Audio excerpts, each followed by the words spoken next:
There's no feeling more intense than starting over. If you deleted your homework the day before it was due, as I have, or if you left your wallet at home and you have to go back after spending an hour in the commute. If you won some money at the casino and then put all your winnings on red but it came up black. If you got your best shirt dry cleaned before a wedding and then immediately dropped food on it. If you won an argument with a friend and then later discovered that they just returned to their original view. Starting over is harder than starting up. If you're not ready for that, like if you've already had a bad day, then what you're about to go through might be too much. Feel free to go away and come back. I'll be here. Alright, thanks for coming with me on this trip. I'll understand if you have to take a break at any point. Just find a safe place to stop and quit the game. And don't worry, I'll save your progress, always, even your mistakes. This game is a homage to a free game that came out in 2002, titled Sexy Hiking. The author of that game was Jazzuo, a mysterious Czech designer who was known at the time as the father of B games. And B games are rough assemblages of found objects. Designers slap them together very quickly and freely, and they're often too rough and unfriendly to gain much of a following. They're built more for the joy of building them than as polished products. In a certain way, Sexy Hiking is the perfect embodiment of a B game. It's built almost entirely out of found and recycled parts, and it's one of the most unusual and unfriendly games of its time. In it, your task is simply to drag yourself up a mountain with a hammer. And that act of climbing, in the digital world or in real life, has certain essential properties that give the game its flavor. No amount of forward progress is guaranteed. Some cliffs are too sheer or too slippery. And the player is constantly, unremittingly in danger of falling and losing everything. Anyway, when you start Sexy Hiking, you're standing next to this dead tree that blocks the way to the entire rest of the game. It might take you an hour to get over that tree, and a lot of people never got past it. You prod and you poke at it, exploring the limits of your reach and your strength, trying to find a way up and over. And there's a sense of truth in that lack of compromise. Most obstacles in video game worlds are fake. You can be completely confident in your ability to get through them once you have the correct method or the correct equipment or just by spending enough time. In that sense, every pixelated obstacle in Sexy Hiking is real. The obstacles in Sexy Hiking are unyielding, and that makes the game uniquely frustrating. But I'm not sure Jazzuo intended to make a frustrating game. The frustration is just essential to the act of climbing, and it's authentic to the process of building a game about climbing. A funny thing happened to me as I was building this mountain. I'd have an idea for a new obstacle, and I'd build it, test it, and it would usually turn out to be unreasonably hard. But I couldn't bring myself to make it easier. It already felt like my inability to get past the new obstacle was my fault as a player rather than as a builder. Imaginary mountains build themselves from our efforts to climb them, and it's our repeated attempts to reach the summit that turns those mountains into something real. When you're building a video game world, you're building with ideas, and that can be like working with quickset cement. You mold your ideas into a certain shape that can be played with, and in the process of playing with them, they begin to harden and set until they're immutable, like rock. And at that point, you can't change the world. Not without breaking it into pieces and starting fresh with new ideas. For years now, people have been predicting that games would soon be made out of prefabricated objects, bought in a store and assembled into a world.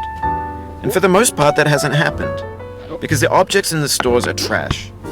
I don't mean they look bad or that they're badly made, although a lot of them are. I mean they're trash in the way that food becomes trash as soon as you put it in the sink. Things are made to be consumed and used in a certain context, and once the moment is gone, they transform into garbage. In the context of technology, those moments pass by in seconds. Over time, we've poured more and more refuse into this vast digital landfill that we call the internet. It now vastly outnumbers and outweighs the things that are fresh and untainted and unused. When everything around us is cultural trash, trash becomes the new medium, the lingua franca of the digital age. And you can build culture out of trash. But only trash culture. B games, B movies, B music, B philosophy. Maybe this is what digital culture is. A monstrous mountain of trash, the ash heap of creativity's fountain. A landfill with everything we ever thought of in it. Grand, infinite, and unsorted.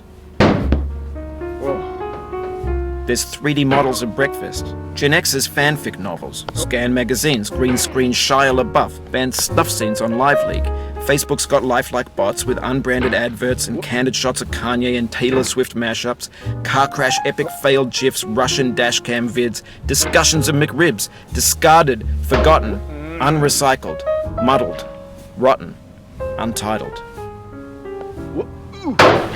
Everything's fresh for about 6 seconds, until some newer thing beckons, and we hit refresh. And there's years of persevering, disappearing into the pile, out of style, out of sight. In this context, it's tempting to make friendly content that's gentle, that lets you churn through it but not earn it. Why make something demanding if it just gets piled up in the landfill, filed in with the bland things? When games were new, they wanted a lot from you. Daunting you, taunting you, resetting and delaying you. Players played stoically. Now everyone's turned off by that. They want to burn through it quickly, a quick fix for the fickle, some tricks for the clicks of the feckless. But that's not you, you're an acrobat. You could swallow a baseball bat. Now I know, most likely you're watching this on YouTube or Twitch, while some dude with 10 million views does it for you. Like a baby bird being fed chewed up food. That's culture too.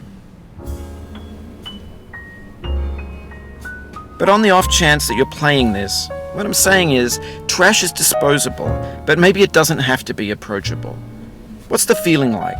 Are you stressed? I guess you don't hate it if you got this far. Feeling frustrated? It's underrated.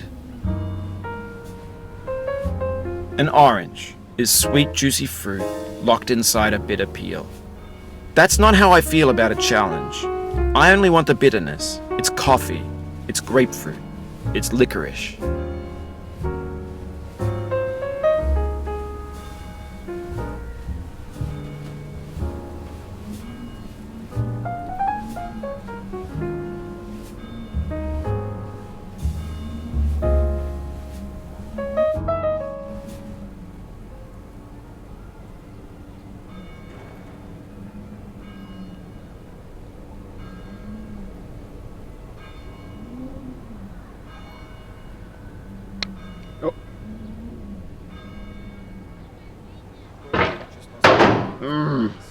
That's a deep frustration. Real frustration.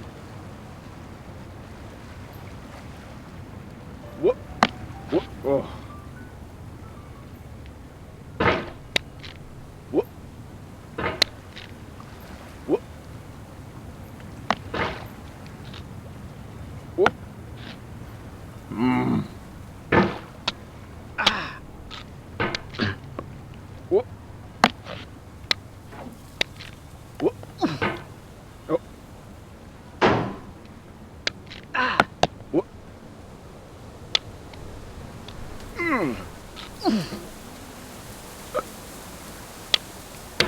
What? What? Oh.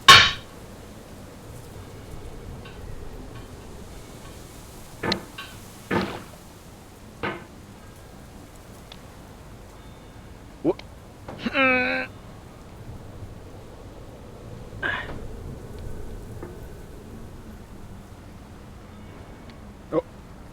Oh. Oh.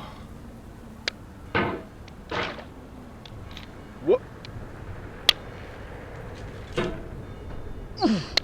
Oh. What? Oh. Oh.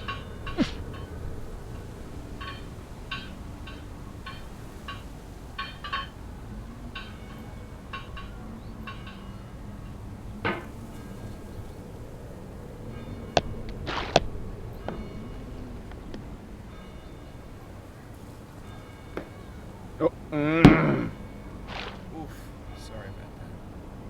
What? Alright, again. Keep on trying, don't let it get to you. What? What?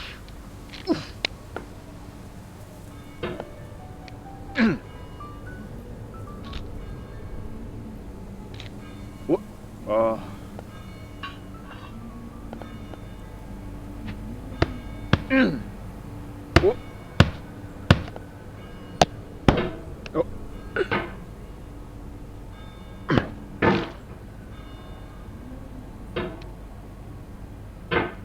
What?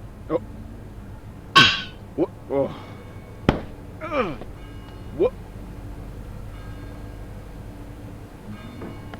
What? What? Oh. Ooh.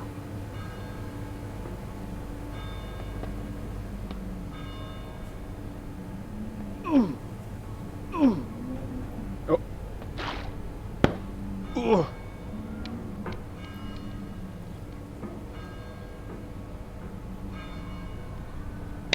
What? This thing that we call failure